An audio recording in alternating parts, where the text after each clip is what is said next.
नमस्कार दोस्तों, सर्वांग मोटिवेशन चैनल में आपका स्वागत है। दोस्तों, आज की वीडियो में जो कहानी आपको सुनाई जा रही है, इस कहानी में काफ़ी ज्ञान की बातें हैं और सभी मुसीबतों का समाधान भी है। इसलिए इस कहानी को अंत तक जरूर सुनें। बहुत समय पहले की बात है, एक छोटा सा नगर था। उस नगर में एक बहुत ही धनी सेठ रहा करता था। उस धनवान सेठ के पास कहने को सब कुछ था, किसी चीज़ की कोई कमी नहीं थी। उस धनवान सेठ ने अपने जीवन में बहुत बड़े बड़े मुकाम हासिल किए थे। उसने अपने जीवन में कई सफलताएं प्राप्त की थी। वह जिस नगर में भी व्यापार करने जाता, वहां पर भी उसे सफलता मिलनी निश्चित होती थी। वह अपने जीवन में कभी हारा नहीं था। उसका व्यापार भी खूब जोरों से चल रहा था। उसके पिताजी ने उसे ऐसी 4 बातें बता रखी थी जिसका वह नियमित रूप से पालन करता था और उन्हीं बातों का अनुसरण किया करता था। और उन्हीं बातों की वजह से उसका जीवन बड़ा ही सुखमय था और जीवन के हर क्षेत्र में सफल था। ऐसे ही काफी समय बीत गया और अब वो धनवान सेठ काफी बूढ़ा हो चुका था। अब उसे लगने लगा था कि मेरी मृत्यु बहुत नजदीक है, मेरी मृत्यु कभी भी हो सकती है। और वह जानता था कि उसका बेटा बहुत भोला है, उसे अभी दुनियादारी की समझ नहीं है। इसलिए उसने अपने बेटे को अपने पास बुलाया और कहा कि बेटा, मैंने अपने पिताजी से 4 बातें सीखी थी और उन्हीं बातों को मैंने अपने जीवन में उतारा। उन्हीं की वजह से आज मैं अपने जीवन में इतना सफल हूँ कि अपना जीवन सुख से बिता रहा हूँ और संतुष्ट हूँ और इतना धनवान हूँ और ना ही मुझे कोई बीमारी हुई है और धन की कोई कमी नहीं है। और तुम देख ही पा रहे हो कि मैं इस नगर का सर्वश्रेष्ठ धनवान हूँ। लेकिन आज मेरे पास जो कुछ भी है, मैं उससे संतुष्ट हूँ, मैं खुश हूँ। लेकिन चाहता हूँ कि तुम मुझसे भी आगे बढ़ो और तुम अपना नाम कमाओ, लोग तुम्हारे बारे में जाने, तुम्हें पहचाने, क्योंकि हमारा समय कुछ और था और तुम्हारा आने वाला समय कुछ और है। उस धनवान सेठ ने अपने बेटे को अपने और करीब बुलाया और उससे कहने लगा कि बेटा, आज मैं तुमको दुनिया की ऐसी 4 महत्वपूर्ण बातें बताने जा रहा हूँ जो मुझे मेरे पिताजी ने बताई थी और जिनके कारण मैं आज इतना सफल हूँ। यदि तुमने इन सभी बातों को अपने जीवन में उतार लिया, इनका नियमित तौर पर पालन किया, तो तुम भी अपने जीवन में बहुत धनवान बन जाओगे। इन बातों के अनुसरण से न तो तुम्हारे घर परिवार में कोई दुख आएगा और न ही तुम्हारे व्यापार में कभी कोई परेशानी उत्पन्न होगी। इतना कहकर धनवान सेठ अपने बेटे को 4 बातें बताना शुरू करता है। वह कहता है कि बेटा, पहली बात है कि काम पर छाँव में जाना और छाँव में आना। दूसरी बात है अपने घर के चारों तरफ चमड़े की बाड़ रखना। तीसरी बात, हमेशा मीठा करके खाना। और चौथी बात है अपनी पत्नी को हमेशा बांध कर रखना। इतना कहकर वह धनवान सेठ अब निश्चिंत हो चुका था। वह जानता था कि उसका बेटा बहुत भोला है। वह अपने पिता की बात अवश्य मानेगा और इन सभी 4 बातों को अपने जीवन में उतारेगा। देखते देखते कुछ महीने बीत गए और फिर एक दिन धनवान सेठ मृत्यु को प्राप्त हो गया। अपने पिता की मृत्यु के बाद उस धनवान सेठ के बेटे ने उन सभी 4 बातों को एक कागज पर लिख लिया ताकि वह उन्हें भूल ना जाए। उन्हीं बातों को वह अपने जीवन में उतारने लगा, उन 4 बातों का अनुसरण करने लगा। सबसे पहली बात जो उसके पिता ने उससे कही थी कि छाँव में जाना और छाँव में आना, तो उसने अपने घर से लेकर अपनी दुकान तक पूरे रास्ते पर एक टेंट लगवा दिया, क्योंकि उसके पास पैसा तो बहुत था और उसे कोई रोकने वाला भी नहीं था। जब भी कोई उससे पूछता कि आखिर तुमने ऐसा क्यों किया, तो वह उसके जवाब में बस इतना ही कहता कि मेरे पिताजी ने मुझसे ऐसा ही करने को कहा था। इसके बाद उसने अपने पिता की अगली बात का अनुसरण किया। उसने अपने घर के चारों तरफ चमड़े की बाड़ खड़ी करवा दी। यह देखकर आसपास के लोग बहुत क्रोधित हुए। वे लोग उससे झगड़ा करने पर भी उतर आए। कई लोगों ने तो यह तक कह डाला कि आखिर तुमने ऐसा क्यों किया, चमड़े की बाड़ तुमने क्यों खड़ी करवा दी है, चमड़े से बहुत बदबू आती है और इससे हमें तकलीफ होती है, इसे आज ही निकलवा दो। लेकिन कोई उसका कुछ भी ना बिगाड़ सका, क्योंकि उसके पास पैसा बहुत था। इसलिए कोई भी व्यक्ति उसका ज़्यादा समय तक विरोध ना कर सका और उसने भी मन बना लिया था कि वह अपने पिता की सभी बातों को पूरे दिल से मानेगा। उसके पिता ने उससे तीसरी बात कही थी कि खाने को मीठा करके खाना, जिस कारण वह अपनी पत्नी से हर रोज खाने में कुछ मीठा ही बनवाता था। कभी सेवैयाँ, कभी खीर, कभी हलवा, तो कभी मिठाइयाँ। हमेशा यही सब खाता रहता और उसके पिता ने उससे चौथी बात कही थी कि अपनी पत्नी को हमेशा बांध कर रखना, जिस कारण वह हर रोज अपनी पत्नी को रस्सी से बांध कर रखता था। ऐसे ही देखते देखते उस सेठ के बेटे का जीवन धीरे धीरे बर्बाद होने लगा, क्योंकि उसने अपने पिता की सभी बातों का गलत मतलब निकाला था और वह उसी के अनुसार उनका पालन कर रहा था। देखते देखते उसका इतना बड़ा व्यापार अब ठप होने लगा। उसके यहाँ पर ग्राहकों की संख्या कम होने लगी, क्योंकि जब उसका मन करता तब वह दुकान पर जाया करता था और जब उसका मन करता तो वह दुकान से वापस घर लौटाता। उसका अपने पिताजी के इस कारोबार में मन नहीं लगता था। इस कारण उसके सारे ग्राहक अब उससे नाराज होकर जाने लगे। जिस व्यापार को खड़ा करने में उसके पिताजी ने खून पसीना एक कर दिया था, उस व्यापार को उसने कुछ ही महीनों में पूरी तरह से बर्बाद कर दिया था। अब उसका धंधा बहुत कम हो चुका था, जिस कारण वह बहुत परेशान रहता था। और तो और उसने अपने घर के चारों तरफ चमड़े की जो दीवार खड़ी करवाई थी, उसके कारण आसपास में बहुत गंदी बदबू फैल चुकी थी। इसलिए जो भी उसके आसपास रहते थे उन सभी ने घर छोड़कर कहीं और अपना बसेरा जमा लिया। चमड़े की बदबू के कारण अब उसके घर में भी कोई नहीं आता था। यहाँ तक कि उसके मित्र और उसके रिश्तेदार भी उस घर में आने से कतराते थे। लेकिन अब भी उसे समझ नहीं आ रहा था कि आखिर ये सब क्यों हो रहा है। वो तो बहुत परेशान रहने लगा था और वह हमेशा मीठा भोजन किया करता था, जिस कारण उसका वजन बहुत बढ़ चुका था और इस मोटापे के कारण उसके शरीर में न जाने कितनी बीमारियों ने अपना घर बना लिया। आए दिन उसके घर में वैद्य आने लगे थे। इन्हीं कारणों से अब उसका पैसा भी इन चीजों में बर्बाद होने लगा था। और अपने पिता की चौथी बात उसने मानी थी, वह थी अपनी पत्नी को बांध कर रखना। और चौथी बात के अनुसार वह अपनी पत्नी को बांध कर रखता था, जिसकी वजह से उसकी पत्नी उससे नाराज हो गई और वह घर छोड़कर अपने मायके चली गई। उसने अपनी पत्नी को मनाने की कोशिश की, तरह तरह के उपाय किए, लेकिन उसकी पत्नी नहीं मानी। और वैसे भी कोई भी स्त्री ऐसे मर्द के साथ क्यों रहना चाहेगी जो उसे बेवजह ही बेबात पर बांध कर रखता था। देखते देखते अब सेठ के बेटे का पूरा जीवन बर्बाद हो चुका था। ना तो अब उसके पास व्यापार बचा था, ना ही धन, ना ही उसकी पत्नी और ना ही रिश्तेदार। और तो और अब उसका स्वास्थ्य भी ठीक नहीं रहता था, जिस कारण वह अब बहुत चिंतित रहने लगा था। उसे यह समझ नहीं आ रहा था कि ये हो क्या रहा है और क्यों हो रहा है। इन सभी बातों को लेकर तो वह बहुत परेशान रहता था और वह मन ही मन अपने पिताजी को कोसा करता था। कहता था कि पिताजी, आपने तो मेरा पूरा जीवन बर्बाद कर दिया। आपकी इन 4 बातों के कारण आज मुझसे मेरा सब कुछ छिन चुका है। ना तो मेरे पास व्यापार रहा, न ही धन दौलत और ना ही रिश्तेदार और ना ही मेरी पत्नी रही, और यहाँ तक कि मेरे स्वास्थ्य ने भी मेरा साथ छोड़ दिया। आप ही के कारण आज मेरा पूरा जीवन बर्बाद हो चुका है। यदि मैंने आपकी वो 4 बातें ना मानी होती तो मेरा जीवन सुखमय होता। आपकी इन बातों को मानकर मुझे क्या मिला? मैंने एक आज्ञाकारी बेटे की तरह आपकी सारी बातें भली भांति मानी, उन पर यकीन किया, उनका अनुसरण किया, लेकिन मैं ही मूर्ख था जो मैंने आपकी उन बातों पर आंख बंद करके यकीन कर लिया। इतना कहकर वह फूट फूट कर रोने लगा। तभी उसे एक दिन पता चला कि उसके पास के नगर में एक साधु आए हैं और वे साधु सभी समस्याओं का हल बताते हैं, चाहे कैसी भी समस्या हो, वे उसका निवारण अवश्य करते हैं। यह सुनकर उसने सोचा कि चलो एक बार मिलकर देखता हूँ, हो सकता है कि मेरी भी समस्या का समाधान मुझे मिल जाए। इस आशा के साथ वह उन साधु के पास पहुंचा। वहां पहुंचकर सीधा उनके चरणों में जा गिरा और जोर जोर से रोने लगा। वह कहने लगा कि हे गुरुवर, आप ही मुझे बचा सकते हैं। मेरे पिताजी ने तो मेरा पूरा जीवन बर्बाद करके रख दिया। आज मेरी जो भी स्थिति है वह मेरे पिताजी के कारण है। मेरे पिताजी ने मुझे जैसा कहा मैंने वैसा किया।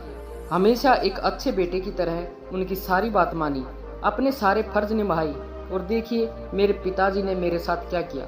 मरते मरते भी मुझे गलत बात सिखा गई और उसका खामियाजा मुझे आज भुगतना पड़ रहा है, क्योंकि मैंने उनकी सभी बातों को अपने जीवन में उतारा, उनका अनुसरण किया, और देखिए आज मेरे साथ क्या हो गया। मेरा तो पूरा जीवन ही बर्बाद हो गया।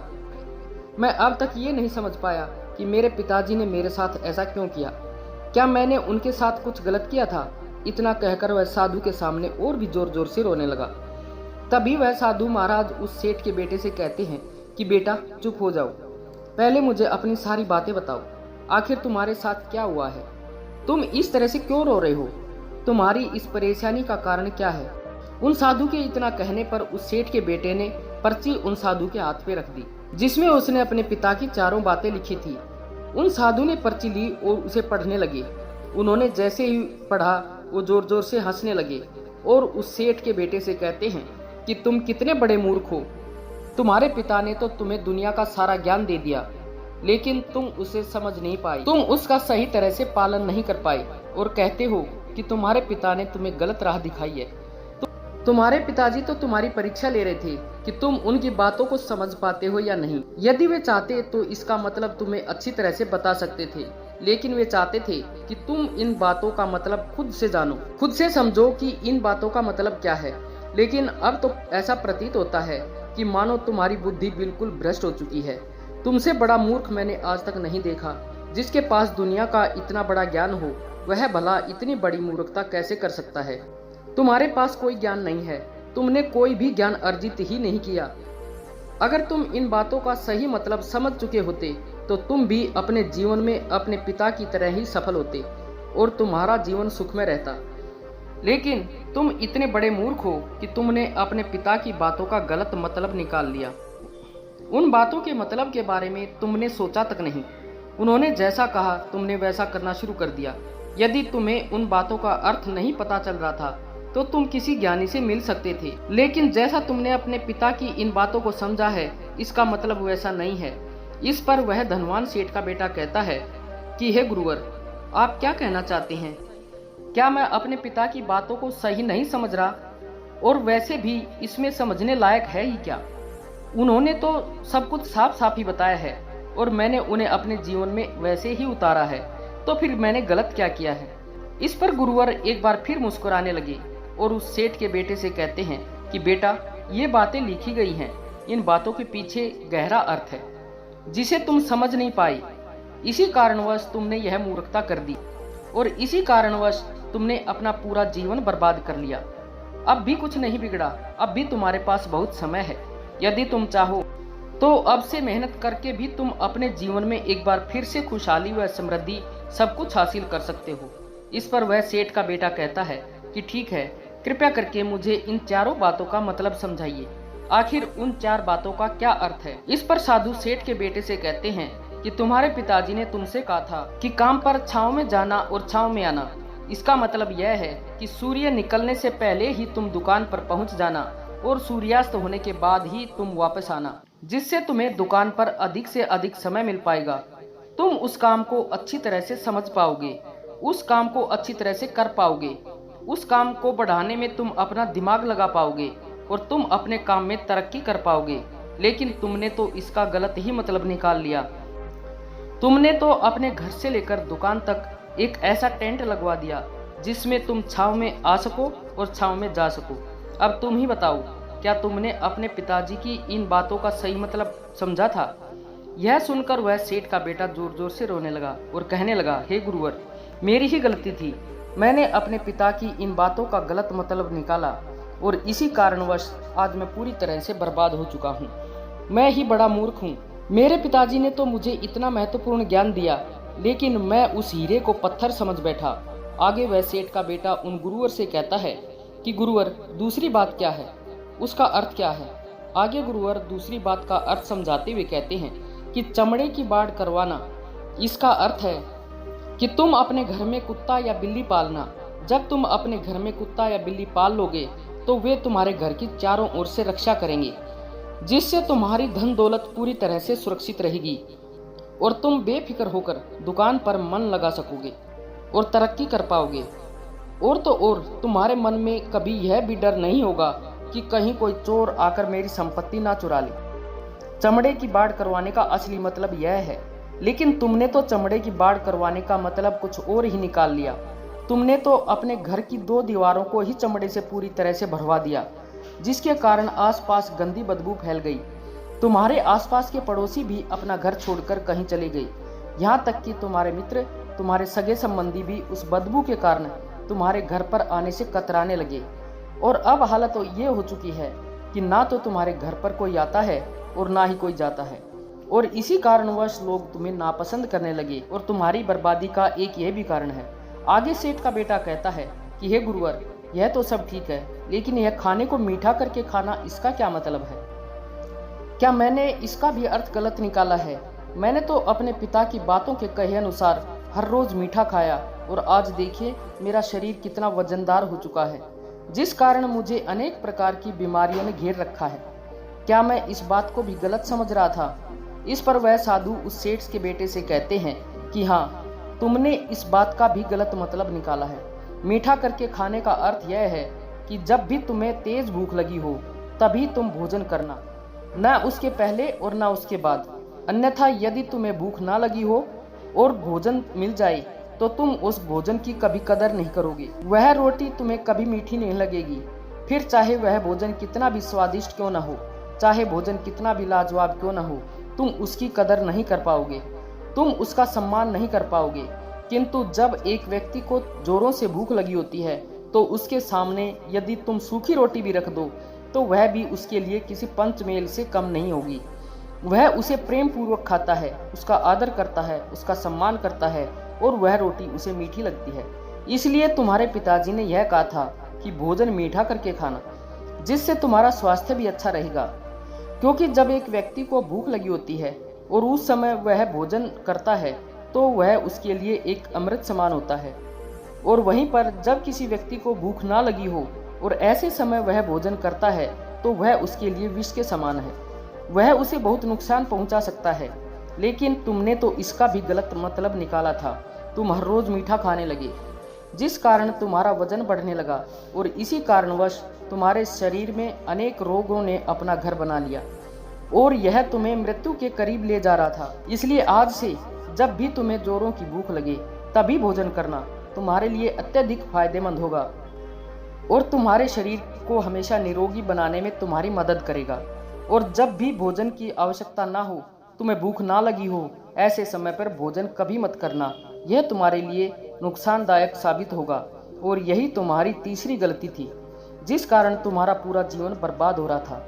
आगे सेठ का बेटा कहता है कि गुरुवर, चौथी बात तो बिल्कुल साफ लिखी है कि अपनी पत्नी को हमेशा बांध कर रखना, तो इसका अर्थ भी कुछ और है क्या? मैंने इसका भी गलत मतलब निकाला है क्या? इस पर साधु कहते हैं, हाँ बेटा, अपनी पत्नी को बांध कर रखने का अर्थ यह नहीं है कि तुम रोज रस्सी से बांध कर रखो, बल्कि इसका अर्थ यह है कि जब भी तुम दोनों के बीच में कोई आपसी मतभेद हो जाए, कुछ नोक-झोंक हो जाए, तो तुम अपनी पत्नी का साथ मत छोड़ना। जब तक एक स्त्री का पति उसके साथ रिश्ते में बंधा होता है तो वह अपने रिश्तों में बंध जाती है और वह अपने रिश्ते को पूर्ण तरीके से निभाने का हर मुमकिन प्रयास करती है। और ऐसे समय पर यदि तुम्हारे बीच कुछ नोक-झोंक हो जाए, कुछ गलतियां हो जाएं, तो भी तुम अपनी पत्नी का साथ नहीं छोड़ते, तो वह तुम्हें छोड़कर कभी नहीं जाएगी। लेकिन इसका अर्थ यह भी नहीं है कि तुम अपनी पत्नी पर अत्याचार करो, बल्कि तुम्हारे पिताजी को यहाँ पर यह भी कहना चाहिए था कि जो भी कोई व्यक्ति तुम्हारे साथ किसी रिश्ते में जुड़ा हुआ है, उसे अपने रिश्ते में इस तरीके से बांध लो कि वह तुम्हारे साथ झगड़े और नोक-झोंक के बाद भी नुकसान न पहुंचा सके, वह तुम्हारे साथ कुछ गलत न कर सके और तुम्हारा फायदा न उठा सके। अपने रिश्तों को हमेशा बांध कर रखना, उन्हें खुला मत छोड़ना, अन्यथा वह तुम्हारे हाथ से फिसल जाएंगे। और हम में से अधिकांश लोग अपने जीवन में यही गलतियां करते हैं और अपने नए रिश्तों को कभी समय नहीं देते, जिस कारण उनका रिश्ता उतना मजबूत नहीं हो पाता और इसी कारणवश वह अपने रिश्ते से हाथ धो बैठते हैं। और यही गलती तुमने भी की है। तुमने तो अपनी पत्नी को बांध कर रखा है, तो भला वह तुम्हें कैसे माफ कर सकती है? और यही कारण है कि वह तुम्हें छोड़कर चली गई है। तुमने जो अपनी पत्नी के साथ किया वह माफ़ी के लायक नहीं है, लेकिन तुम्हें अपनी पत्नी से माफ़ी मांगनी चाहिए क्योंकि तुमने गलत किया है। इसलिए जाओ और अपनी पत्नी से माफ़ी मांगो, उसे वापस घर ले आओ।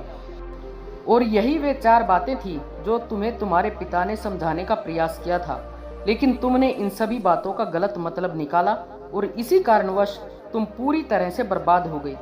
किंतु अभी भी तुम्हारे पास बहुत समय है। यदि तुम इन सभी बातों का सही से अनुसरण करते हो तो तुम अपने जीवन में एक बार फिर से वह सब कुछ हासिल कर सकते हो जो तुमने खोया है। ये सारी बातें हमारे जीवन की पूरी परेशानियों का समाधान है। तुम किसी भी तरह से इनको देख सकते हो। यदि तुम कामयाब होना चाहते हो तो तुम्हें मेहनत करनी ही होगी। सूर्य निकलने से पहले तुम्हें अपने घर से निकलना होगा और हमेशा सूर्य ढलने के बाद ही तुम्हें घर वापस लौटना होगा। और घर में तुम्हें कुत्ता बिल्ली पालना होगा ताकि धन दौलत को कोई तुमसे छीन ना ले। तुम्हें अपने रिश्तों को कुछ इस तरीके से बांधना होगा ताकि वे रिश्ते तुम्हें परेशान न करें, तुम्हें तकलीफ न पहुंचाएं, तुम्हारा फ़ायदा न उठाएं।